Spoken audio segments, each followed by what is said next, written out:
नमस्कार शेतकरी बंधूंनो, मी अनिल थोरात. आज आपण हळद प्लॉटवर आलेलो आहोत आणि हळदीमध्ये वाढीच्या अवस्थेमध्ये पाहायला गेलं तर खूप साऱ्या अन्नद्रव्याची कमतरता पाहायला मिळते. त्यापैकीच जास्त कमतरता पाहायला मिळते ती म्हणजे फेरस आणि झिंकची आणि लोह आणि जास्तची. तर बघायला गेलं तुम्ही तर हे बघा, फेरसची डिफिशियन्सी ओळखायची कशी.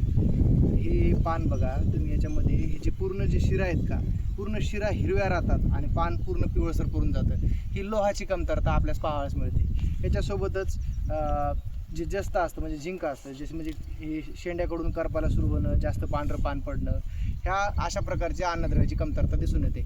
आणि वाढीच्या अवस्थेमध्ये फुटव्यासाठी जास्त स्फुरत जाणं गरजेचं असतं, सोबत मॅग्नेशियम जाणं गरजेचं असतं.